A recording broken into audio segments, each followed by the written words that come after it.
Hello and welcome to episode 3 of the off-season series for the NBA.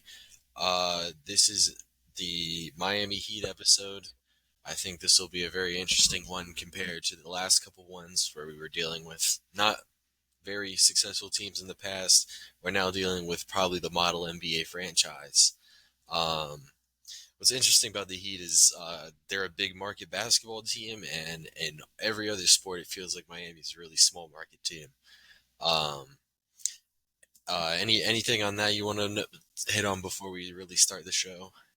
Nah, but I definitely agree with that. That Miami, he has brung the major crowd of the other sports teams in Miami because they've been successful for so long, and that culture down there is crazy. Exactly, and it's snuck into their branding too. It's gotten onto their city jerseys and the court too for the bubble. It just says the culture. No, yeah, they like It's to have fun down there. yeah, they're having a good time. Um, Now with the Miami Heat, in 2024, they finished 46 and 36. They were eighth in the East, and their expected record was exactly 46 and 36. Um, with this, they were 22 and 19 at home and 24 and 17 on the road. So they were pretty even both on either side. Pre All Star, they were 30 and 25, and then post All Star, they were 16 and 11. And now here's the really interesting one for me: 32 and 20 versus the Eastern Conference, and then 14 and 16 versus the Western Conference. So they were a team that just destroyed the East and just was not very good against the West. And there's a little bit of stuff on this that I'll go into in a second. And then they were 22 and 20 in clutch games. They were 11th. And then in other games, they were 24 and 16. So anything you got on the overall record front with the Heat? I mean, the Heat had I think a disappointing season. If you look at it, the start of the season, I think they had a lot of high expectations, but a lot of that was due to injury. Jimmy Butler missed a lot of games. Tyler Hero, Bam Adebayo missed some time. So not really all of that was bad play, but that's really weird that they lost all those games to the Western Conference. It's a very Yeah. interesting to that. And going into the postseason, people were saying, well, it doesn't matter. Miami's done this before from a lower seed. They've been the sleeping zombie that just kills everybody in the playoff time.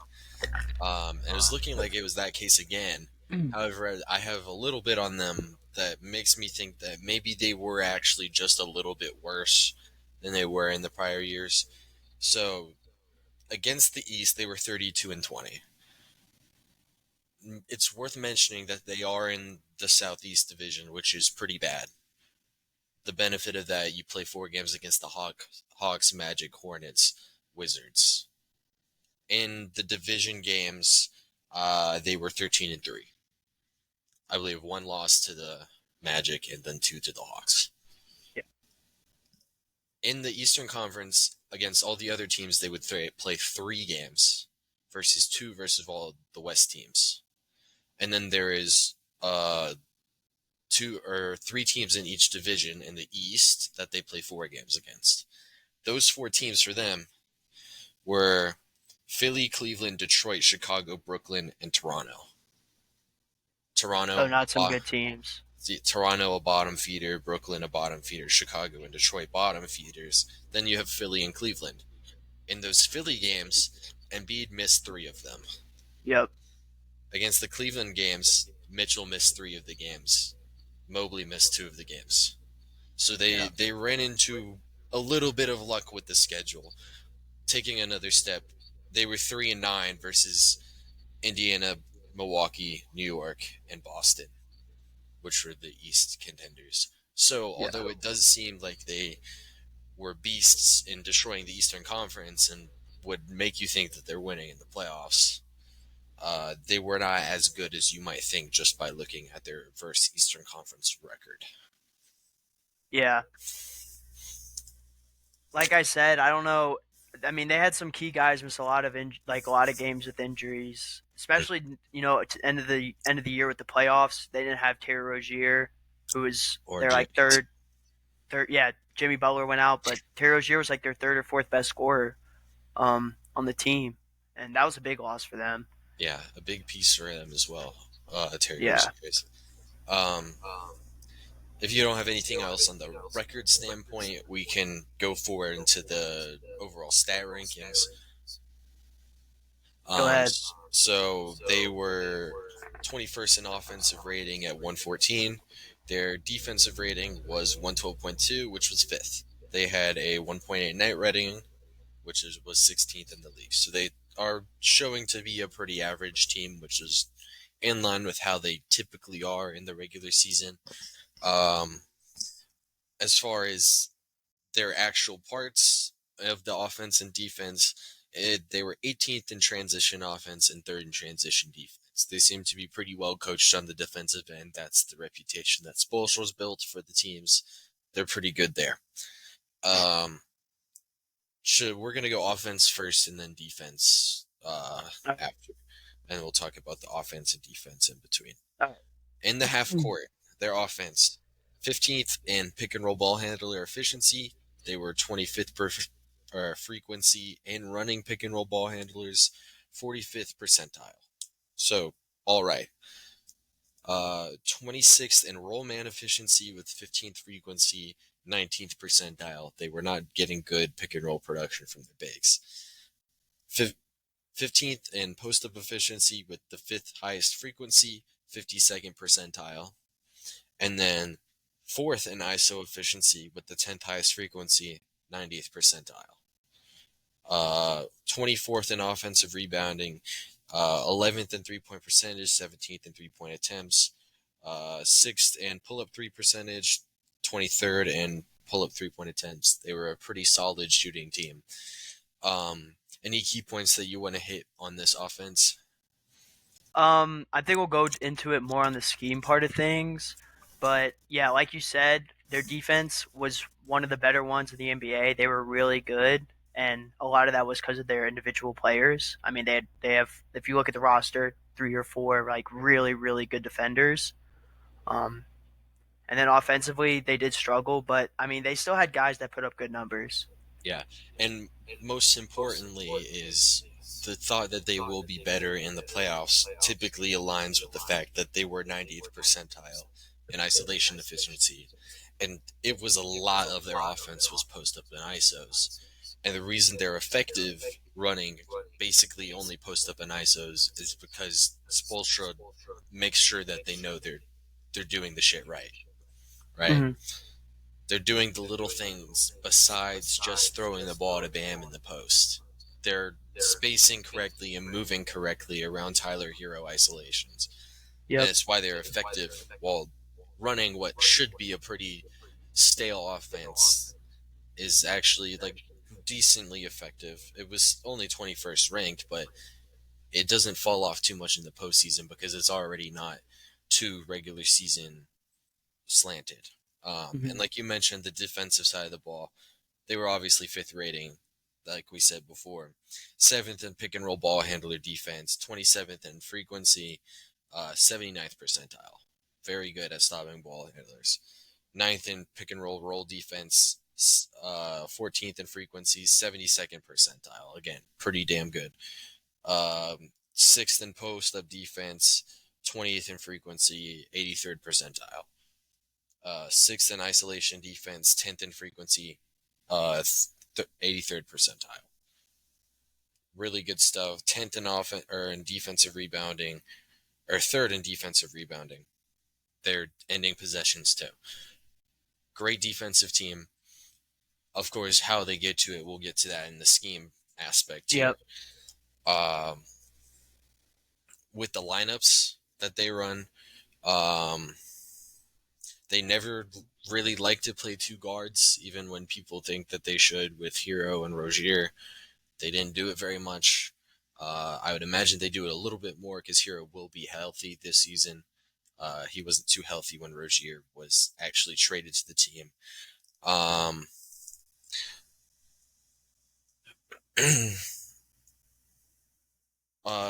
their top lineup in minutes was Wait, hold up. They're what? What did I write here? All right, we're gonna edit this part out. Okay. All right, third. Okay, I see it now. All right. Their top lineup, with 45 plus minutes, with two guards was Rozier and Hero. Other than that, they had zero two guard lineups. Uh, they only run two centers, so they run their starter, they run their backup, Kevin Love and Bam. Hmm. They both are kind of ass kickers, right? That's Yeah. why they did it, because those two guys were really good, and there's no reason to run any other bigs. Yep. Um, Other than that, it's pretty simple. They're throwing a lot of wings out there. They want the length, but they still want the positional skill. Um, Spoelstra likes his wings. Anything Yep. you got on lineups and some just coaching stuff in general? Well, I know that they like to shoot the ball too, especially on like if they drive in, find the shooters outside, like Hero, Duncan Robinson in some instances. We saw it with Jovic last year, Kevin Love too. Um, Talked about those wing guys. He also wants his wings ability to shoot the ball. I think that's really important. And they also like to play a lot of 2-man ball with Bam Adebayo. Whoever the primary ball handler is, bringing it up. Both Um, Bam and Kevin Love, they like having at the top of the court. It yep. really stretches defense out because both of those guys can pass really well. Um, of course, you have to respect Kevin Love as a shooter. Bam, not as much, but Bam can pass the ball and set screens. And it really opens up a lot of their in between isolation, freelance game, and set plays. They kind of can blend together a lot better. Yep. Um, like I said, with scheme stuff, their process is very good on offense. Sometimes you can feel like they lack some shot makers, even though like they have Hero and Robinson who are very good shooters. They don't have a lot of guys who you have to respect creating their own shot. Like even Jimmy Butler is not a a 1A shot creator. He makes it Yeah. work, but uh He more makes the tough buckets yeah, he makes the somehow. tough ones and doesn't usually generate the great ones for himself, but he gets to the Yeah. line as well. Yep. Uh, and a lot of what he do is they just want a bunch of Jimmy Butlers out there, which is kind of like he is kind of just the Miami Heat. If you think of, Yeah. and I always had this comparison for Jimmy Butler. He's like if LeBron James wasn't an 100th percentile athlete. That's kind of how Jimmy Butler plays. Yeah. Um, Other scheme stuff on defense, they're playing zone. They're playing drop with Bam and Kevin Love, or they can play level of the screen with those guys, and they're just trying to cause as much chaos as possible on defense. And it's really effective. As we saw, they were no lower than 73rd percentile in any of our half court rankings.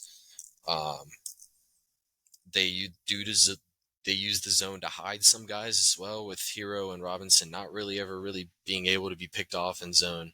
Um, and it keeps their rim protectors close to the basket if they want them there. Anything else on the scheme that you have? I just saw that when wings get screened, they have the tendency to switch.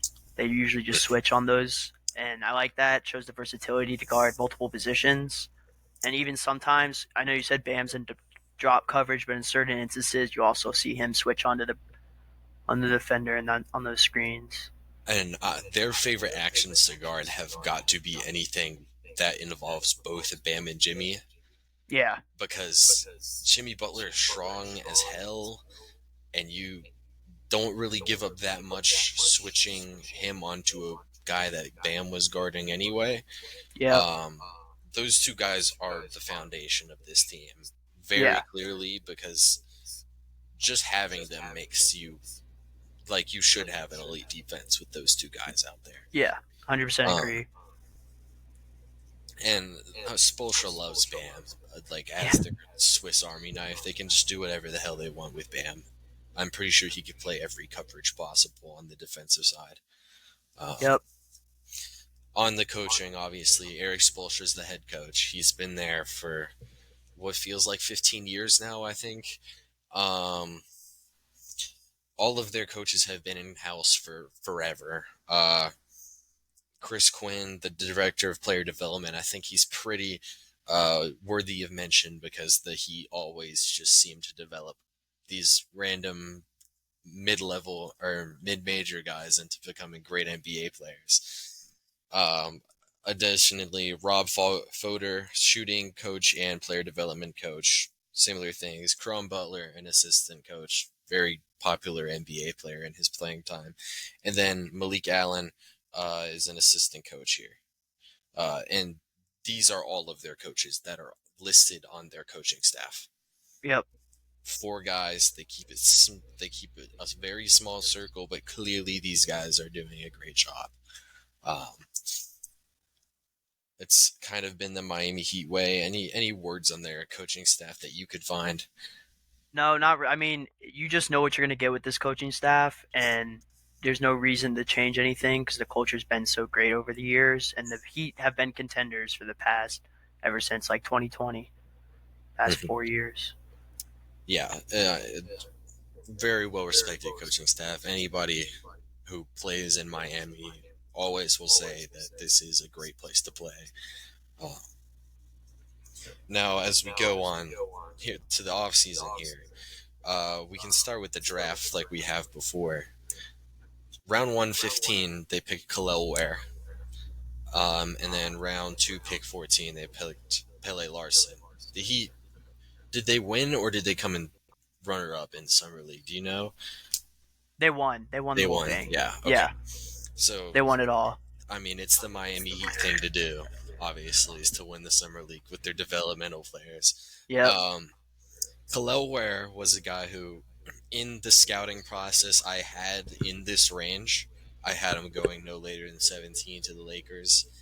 And I did like Mhm. him pre draft, but once he went to Miami, and I do like him so much more when he goes to Miami, but Okay. specifically with Khalil Ware, a lot of the stuff that he struggled with as a prospect are the things they're not going to let him get away with in Miami. I just really love the fit with Khalil Ware. Do you have anything on Khalil Ware? Yeah, I mean he's a rim runner that can score in the post. He had a really good summer league too. He averaged 18 points per game.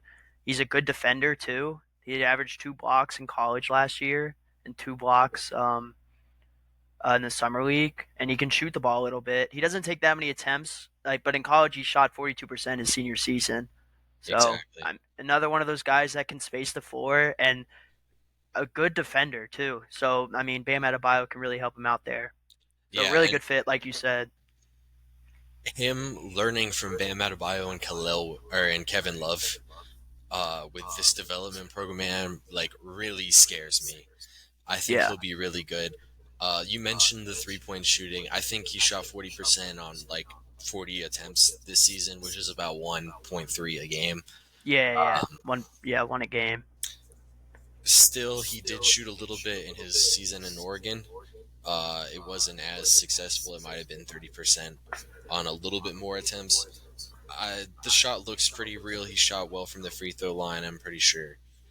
Uh, Whether or not he shoots in the league is yet to be seen, but there's at least a chance of it.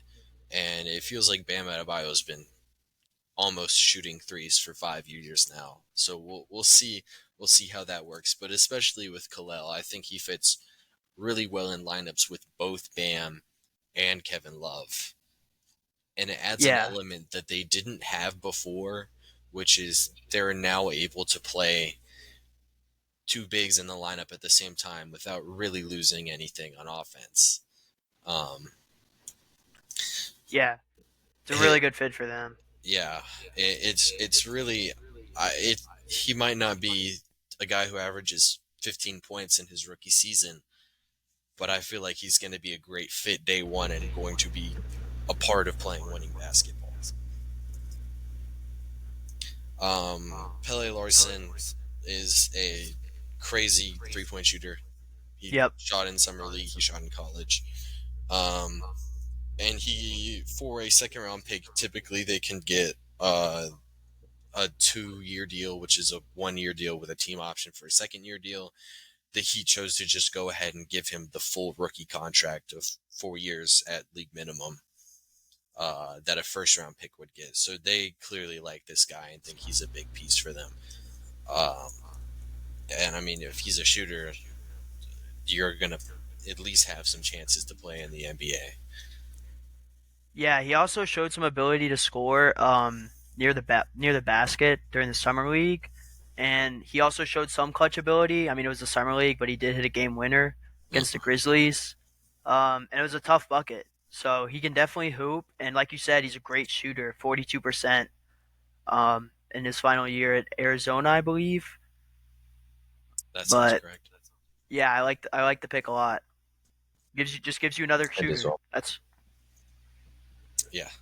Um, Outside of that, they have their normal off-season stuff, additions and subtractions. They have Alec Burks now. Not sure exactly what that is. He's realistically an actualized version of Pele Larson, which is just a yeah. really good shooter. Alec Burks has some ability to be a bucket getter in the NBA. It seems like wherever he goes, he just scores a little bit for you. And he's got some positional size. I think it's actually a decent pickup, and he'll probably end up playing pretty well for Miami. Yeah, my thing about Burks was just kind like he had a good first half of the season with Detroit, and when he went to the Knicks, he kind of played his way out of the rotation there. Um, so that's what kind of was like is a little worrisome about me with me about Burks is that just he played his way out of rotation last year on an NBA playoff team. So we'll see how that goes. I mean, it doesn't hurt to get him because if he plays like he did in Detroit, I mean that's solid points and minutes that he's giving you. So I mean, hit or miss here for the Heat, I think. Additionally, he when he got played out of the Knicks rotation, it was while they were facing a serious injury problem, and Deuce McBride ended up getting the bulk of the playing time over him. So that's Yeah, another thing. But in the playoffs, when he was called on, Alec Burks did also play very good in the Indiana series. So running I high mean, on that, like you said, he is a bucket getter. So I yeah, think he will like yeah, he'll be really streaky, and he probably fits in pretty well into this team that runs a lot of isolation reps. I'm sure he'll yep. get a ton of them. I mean, probably like their second best isolation player day one here, right after Tyler Hero and maybe Jimmy Butler as well, and Terry Rozier. But he's going to get a bunch of those reps as well. Keyshawn Johnson, they added Drew Smith and Zion Mulkin. They were UDFAs that are now on two ways. And then they have Isaiah Stevens, who is a UDFA on an Exhibit 10 contract, or basically a tryout contract. If not, it'll become a G League contract. Yep. Um, Outside of Alec Burks, they barely did anything, but they did take their flyers on guys, which is always scary with the Miami Heat. Um, as far as resigns, um, they have uh, they re-signed Hayward Highsmith to a 2 year, $11 million deal. Bam Adebayo to a 165 over 3 deal, and then Kevin Love for 8 years or 8 million over 2 seasons. Anything on the Yeah, contracts? Yeah, I mean, it just sounds like they're rolling with the same guys really from last season. They want to run it back with a healthy team, and like show people what what they could have done last year. I think that's kind of what the basis is for this Miami team heading into the next yeah, season. and then very likely that it's the next season as well. They have no cap space this year unless Jimmy Butler leaves, who's currently on his last year of his contract, and Terry Rozier's non-guaranteed happens, which is actually pretty likely to happen. Uh, for Terry Rozier's contract to be guaranteed next season, the Heat have to make the second round, and Terry Rozier has to play 70 games. So, Two things that can definitely happen. two things that can happen, but two things that might not happen. Terry Rozier has met that game's threshold once in the past 3 years. Yeah. And I think the Heat could just void the non-guarantee. Um, and I think Terry could as well. I would assume the second round, if that doesn't happen, Terry could ignore that and stay. And I think the Heat could ignore the games played threshold and keep him around. Yeah. Uh, but that's how the non-guarantee on that works. As far as any losses, they lost DeLon Wright, um, who did play for them in the playoffs. He's not a bad player, but nothing, Nah. nothing to really hold your hat on. Yeah. Uh, Patty Mills, who I said is Patty Mills. Um, Yeah. they, They didn't really have him for that long either. So yeah, he was not a huge contributor for them. He's like a fifth point guard for him. yeah. Nothing too big. And then especially with this team that does run a lot of lineups where Jimmy is basically your point guard anyway. It's all right. And then the big win for them is losing Caleb Martin. Uh, Yeah. Very good player for them. What do you have on Caleb Martin? I mean, he was one of their starters last year. Exactly. And but I do think that him leaving is going to give more opportunities to Nikola Jovic, which is going to be really interesting to see. But it is a huge loss. He was also, I mean, I think he was not obviously not one of your better, but outside of Hero and Robinson, he was one of the guys that you were looking to kicking out of the quarter to knock down shots. So that's a big loss for them. But I think it's going to be interesting to see what Jovic can do. And then with Caleb Martin, he did have one of the higher net ratings on this team. And he plays very well with Jimmy Butler and Bam Adebayo. He's a good fit next to both of them. Moving on to the other stuff with this team, interesting notes to have. Um, Jimmy and Bam mesh well together. They had a 5.8 net rating when on the court together. And their net rating while on the court was not. Jimmy's was a little bit higher without Bam on, but Bam without Jimmy was not very good. So the two actually do have some synergy together. Um, Regardless of if either of them are off or either of them are on, the only difference you really see is in the offense. Regardless of who's on the court, this is a kick-ass defense. Yeah. Um, in the playoffs, I would assume they do become a little bit harder to score on with those guys on. But Mm-hmm. in the regular season, even when they're off, they have a defense on par with when they're on the court. Um,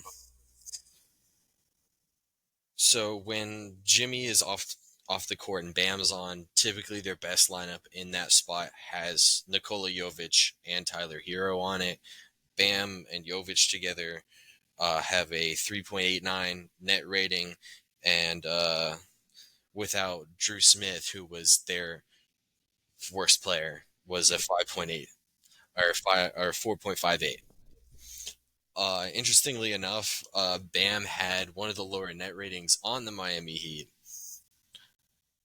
And when you dive into the numbers, Bam played the most minutes on the team, I Yeah. believe. That's what I thought. That's what I And figured why it was so low. with he played so many minutes with a lot of guys that were not good. They ran Josh Richardson a lot of the time. 3/4 of Josh Richardson's minutes were with Bam on the court, and Josh Richardson was by far their worst player. Yeah. Um, he he ran 400 minutes with Bam Adebayo. Bam played the most minutes on the team with Drew Smith. Um, he when Kyle Lowry was on the team and not being very good, he ran the most minutes with Kyle Lowry.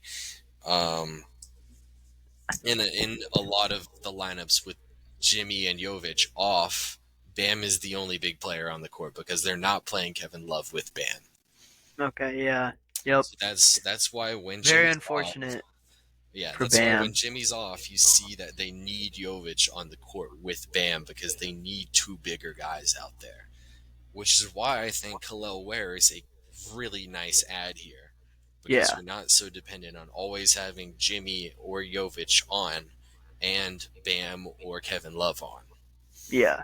Um, and obviously, this was heightened when Jimmy got hurt.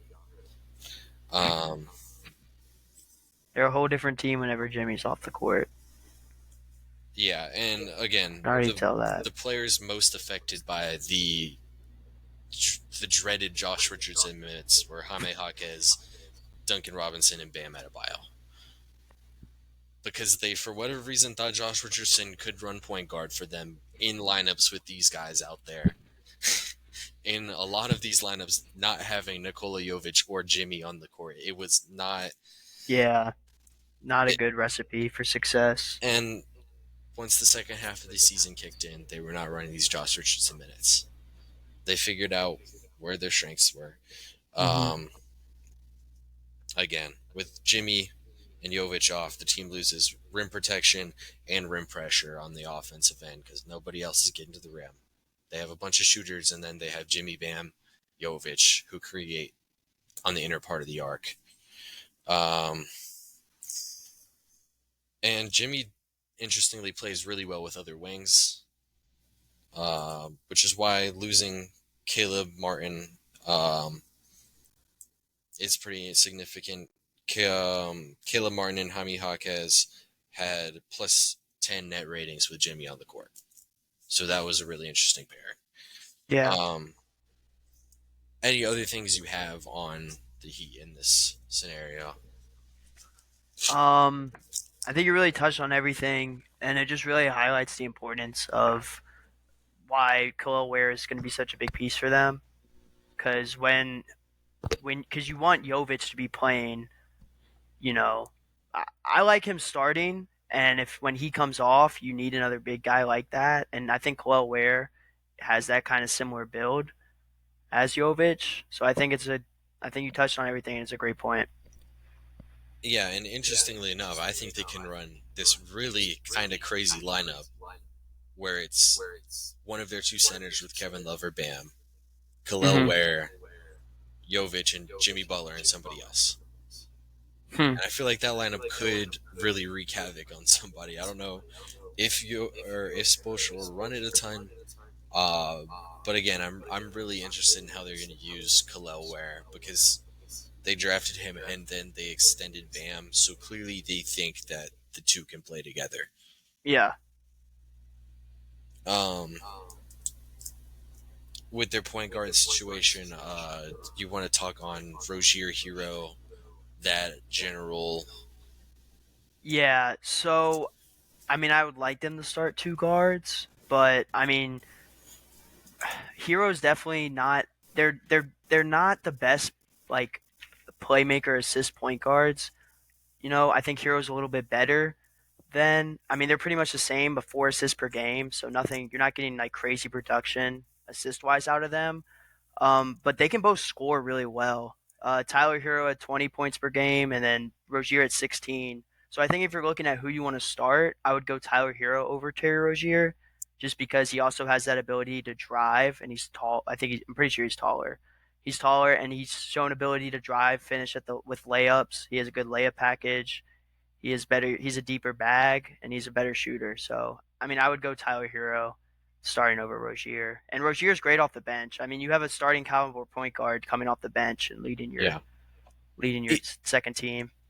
Either way, with both of them, I feel like both of them are fringy starters versus six men and maybe aren't point guards, which is the interesting thing Yeah, with them. But with how much they run through isolation and how much they run through BAM and the high post, you kind of don't need a true 9 assists per game point guard out there. You like these guys because they can space the floor and attack. yeah, Um, Playing both of them is interesting. I don't remember the last Heat team that did play two true guards because even back to like the bubble team, they would bench Dragic to start Kevin Nunn or Kendrick Nunn, and they would play Robinson next to those guys. Uh, they'd have Lowry playing the past couple years, and they also just didn't play in the same games very often. with Yeah. Rozier and Hero. So I don't know how Spoelstra will handle it. Um, I think Rozier's the better passer of the two, but it's pretty even. Yeah. Uh, Anything else you got on just general lineup stuff with them? I mean, I think we pretty much said it. They're not the best passers, but they work in the system. I I would just, I like Hero because he's just a better scorer. Yeah, I definitely agree. They and like with both of them playing now, their offense with both of them on the court will be very good. And the fact that they have Bam and Jimmy, I think will really allow them to run those lineups with both of those guys on. You're going to need another perimeter defender out there. So maybe Hayward Highsmith plays in those lineups. Yep. Uh, I think those could be pretty good lineups to hide the defensive deficiencies of those guys, or they could just play zone defense Hmm. with a couple guys out there and probably make up for it. Um, Getting now that we've gone through a lot of the team stuff, we Yeah. can go forward to like just general predictions and how we feel about this team. Hmm. You can go first here because I have a couple of things to say here. How do you feel about this off season and looking forward to the 2025 season? So I think looking forward, they're going to be a lot higher seeded than last year, and I think they're going to be overall better because they're going to be healthier. Um, I see. I mean, as far as like individual team rank like awards, I think Jimmy Butler is probably going to get Offensive Player of the Year again. In my For them, opinion, I just think that he's the guy you go to in any situation. Um, he's just he's just him pretty much. For Defensive Player of the Year, definitely Bam Adebayo. I think he turns in another really really good Defensive Player of the Year candidate conversation year. Does what he does. For the X Factor, there's two guys I would go, but I think if Tyler Hero can take a bigger step this year and become a 24, 25 point per game scorer, which, I mean, is it crazy to say he could be? I mean, he has all the tools to do it. He's in a good offense that has a fast pace, so they put up a lot of shots per game. I mean, it's possible, and I mean, he's had criticisms of not like shooting as well as he can, over the past couple of seasons, and I think that he's going to take them and he's going to show the people that he can really ball. okay. I have the same three guys, but I have Okay, Tyler Hero for my offensive MVP for them. okay, yeah, that was, yep, I feel like if their offense is as good as they probably need it to be, it's because Tyler Hero is the elite shot creator that we think he can be. Um, Defensive player of the year for them is Bam for me.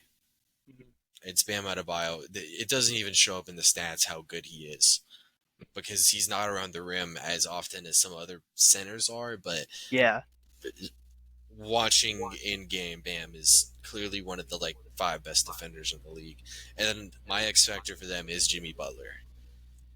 Last season, it was a little bit down of a year for him.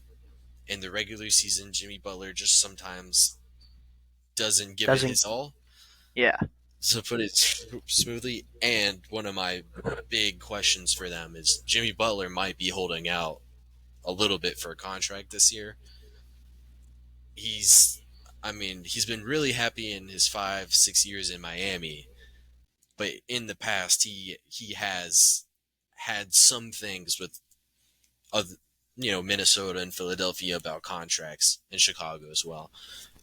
yep. Uh, I think he'll be fine just because it is the Miami Heat. Uh, but I think how he actually performs in the regular season is what will define where this team is seating wise. Um, what do you think the general temperature is on Jimmy Butler holding out for a contract or just doing something Um, I crazy? think I think it's I think it's I think he may hold out for a while, but eventually it will be settled. I would be shocked if he left or went anywhere. Because I mean, he's been the guy there. The fans love him. Front office loves him. Coach loves him. I can't really see him being anywhere else, really. Yeah, and what if we get a bizarro Jimmy Butler season where he actually does really care in the regular season because he has that Yeah, contract pending? that's what I'm saying. Like if we get a like give it our all Jimmy Butler, imagine like the numbers he would be putting up. Yeah, like imagine Jimmy Like Butler caring in January yeah, against like the versus Hornets or something. yeah, No, Jimmy 60 point Butler's game. giving it his all in a game against the Wizards on Thanksgiving Day. Like that would I be don't want to see crazy. that, bro. Can't see that. I think it'll probably end up being somewhere in the middle. Uh, because they are going to be like, hey, give us shit and we'll give you your contract. If I had to guess, You think he'll have a better season than last year? I think he'll have his best regular season Because he if missed a lot of games last year. he Am I missed. wrong on that, or was it just in the later part? I'll pull it up. I Because th- in January he missed the game against the Magic for some injuries. he played in 60 games, which is about what I expected. Okay, so he The missed 20. last two regular seasons, no All Star appearances. I mean, not the big things, but Yeah, scoring, even in general, in the regular season, he doesn't really do as much. But in the regular season, the past playoffs. 2 years, um, he shot 23% from three in like a couple regular seasons in a row. Like he hasn't seemed like a guy who really cares about the regular season. Yeah, but I think he's gonna pick it up. I think he's gonna have a better season than next year. I feel like this is his contract season going towards his last big contract. It's very likely that he does really try to care this season. Yeah. Um, now we're gonna go forward to like predictions. All right. We already did our MVP and all Yeah. that, but any other predictions you have on the team? Um. Other than Nikola Jovic getting a bigger role, not really. I mean, I can see them being. I mean, I can see him being in the middle of the pack, like five or six. Yeah, I don't know. It's a lot better Eastern Conference this year than I think we've seen in a yeah, while. certainly, and we'll Really. get to it in Yeah. the Indiana episode where we do rank the teams. Yeah. I'm interested in what they get out of Jovic, like you said, and what they get out of Hages. Yes, Uh, Hawkes. That's another. Yeah, we didn't really talk about that much, but he we had a. did. Weirdly enough, they had a rookie who was, like a top five rookie this season, and we didn't talk about him. But Yeah, he's really good. He's a I great slasher. Like came out of nowhere too. Really. And honestly, there's an avenue to where he's like their second best regular season player this year. Yeah. Like if Jimmy Butler misses time and Hawkes is then put into the starting lineup, or he might honestly start anyway. He might start with Jimmy, Bam, Jovic, and Tyler Hero. Yeah. If they go to three wing lineup, they definitely will. That's He definitely will. and then in lineups where Jimmy's off the court, then he's suddenly their second lead initiator, and he's just kind of funky, and I'm glad he ended up on the Heat because they do let him go to the post a ton. Yeah. Um, and he's really good at it, and I don't think a lot of teams would let him do that. Yep. Um, outside of that, I don't have too much. On the question, did they get better or not? I'm not too sure if they get better with this offseason. Again, like I said, the X factor for me is Jimmy Butler. If we get the Yeah. same Jimmy Butler that we've had for the past four regular seasons, I think this team finishes around where they did again. They're probably a high play-in team. Maybe they cap out at the sixth seed. That's how I feel about them, but they could again be a real threat in the playoffs. Um, Yeah. Other than that, I don't have any big predictions about this team. It's the Heat. You kind of know what you're getting out of them. Hmm. Do you have anything else on them before we wrap the show up? Nope. Like you said, it's hard to say they got better or worse because they pretty much stayed the same. But I think they addressed all the needs they had to do without having to make crazy moves or anything like that or signings. So Exactly. And like you said, the only real changes in the team was Alec Burks and losing Caleb Martin and drafting yep, Colette Ware. yeah, Everything else is kind of internal development or regression to the norm, which we could see, like we highlighted earlier, with the favorable extra games that they got against some bad teams, which could happen again depending on how the scheduling goes. But ultimately, I think the win total is probably going to be pretty similar as it was in this past season. yep. If that's all we got, I think we're pretty good to wrap it up. This was the Heat episode. The next episode will be the Orlando Magic episode. These should be releasing every other day. Um, uh, Hopefully by the time this is out, we are releasing on schedule and we're pretty far ahead and not playing catch up. So, if I think we're out of here, and we will see you in the next episode.